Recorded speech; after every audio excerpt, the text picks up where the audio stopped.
Alright, so here we are back, and believe me, I know this is boring stuff. Like I said in the first part, I never wanted to do this. No, in school, but it's something you have to learn. So now I deleted all my guidelines, and I got rid of the horizon line, but I kept my vanishing point, so I can still draw everything from that. And now you can see it's starting to look like a room, right? The line I shouldn't have got rid of, though, was this line here.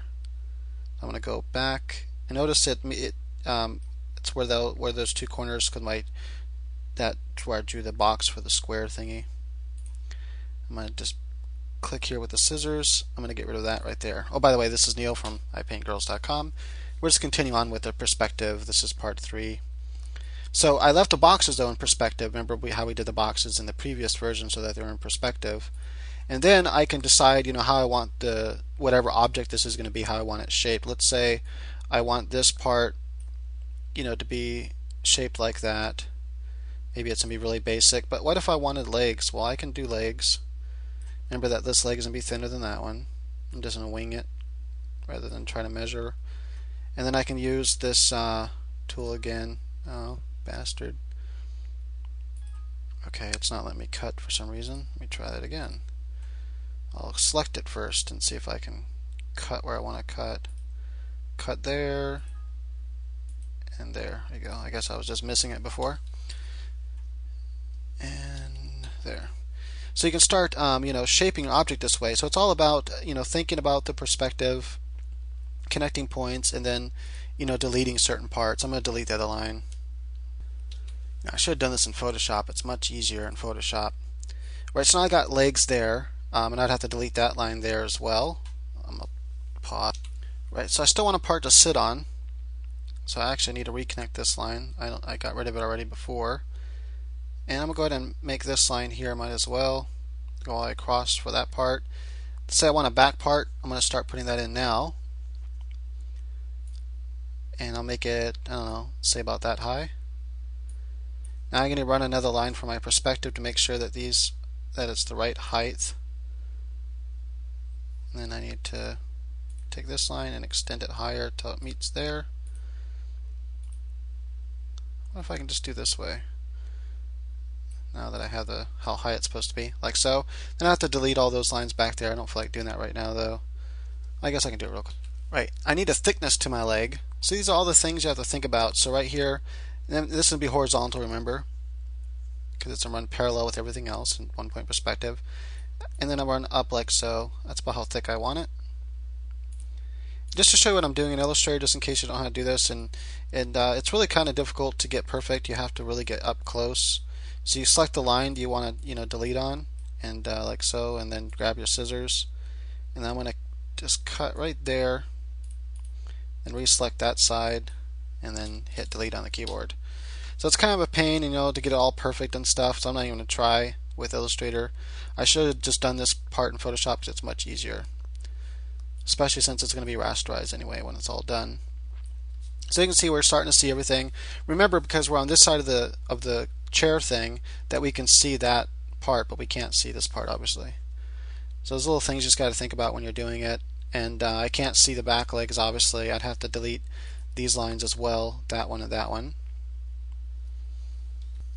Right, so you can see it's starting to look like something. This is really one long chair. I'm going to make another guideline from the horizon, or the center point, the vanishing point. And now I got to decide how much they're going to sit on, how much is a backrest. So I'm thinking something like so. And this is, you can tell this is really long by the way it looks. It's a really long chair going way back into perspective. Kind of funny looking, but hey, whatever. And I'm just going to go ahead and delete part of this line right now.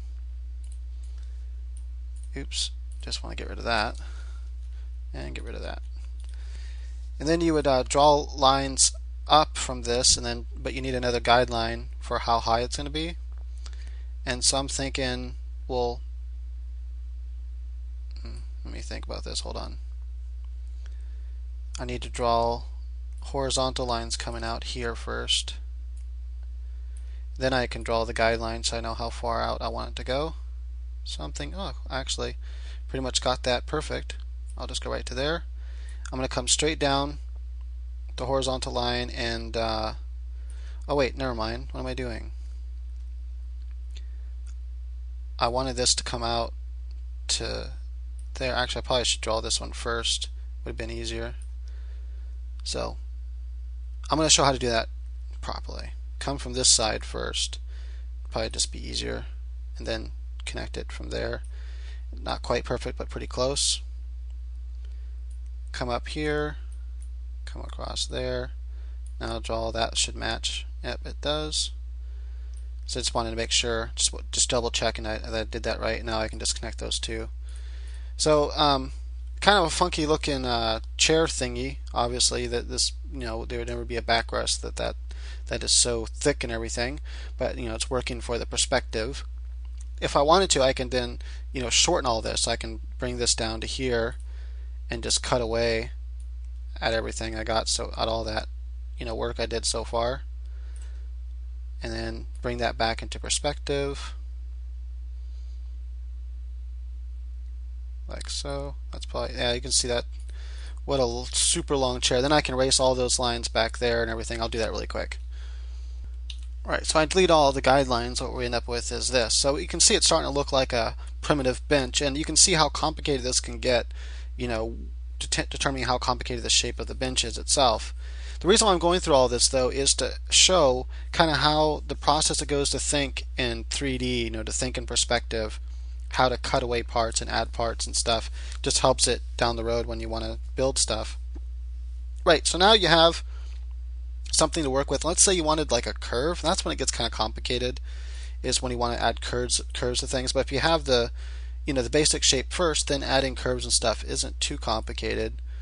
So let's say you had, what if there's going to be an arch like so from that corner? Now with Illustrator it's really easy, because all I have to do, since this is already there, is the arch tool's there. I can just go like that and bam, now they're going to match. Then I would just delete this line here because you wouldn't see it, but you would see that side.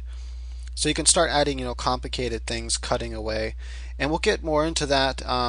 It's really difficult, it gets really complicated, but with 2-point perspective I can show you some cool stuff when you're on how to model and cut away objects and stuff. It's kind of neato, and it's a good way to like build spaceships and cars and whatnot.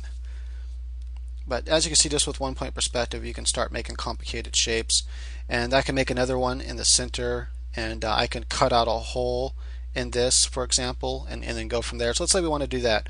I'll go ahead and there's no reason to build this whole room. I mean, I think I covered all the major points in 1-point perspective that is important to know. But we'll do this really quick just to end out this part, and then we'll go into 2-point perspective. So we'll draw a line up like this, and then I'm going to draw another line just for I know how how I want it to be. I need a guideline now for I can make sure it's in perspective like so. Then I would get rid of the parts I don't need. Don't need that, don't need that, delete that, grab my arrow tool, delete that, there we go. And then you would need a thickness to this, right? Because you see how thick it is. So just I just would try to match it up. And because this is below the horizon line, we wouldn't see the top, obviously. So even though we see the top of the bench here, this is a cut, like a hole. And so you wouldn't see the top of the hole. You might see the bottom of the hole because it's below the horizon, but you're not going to see the top. So what we're going to do then is draw a horizontal line. Since we're in 1-point perspective, we don't need to draw this to a point, it needs to be horizontal, and then come straight up with it like that, and then make sure this one follows in perspective, because it's not straight up and down, it's not perpendicular to anything else, it's a perspective line. So sometimes you just have to remember what lines are in perspective that go back to the vanishing point, which ones are. So in 1-point perspective, horizontal lines and vertical lines obviously don't follow, they just go horizontal and vertical, so they don't go to any vanishing point in 1-point perspective.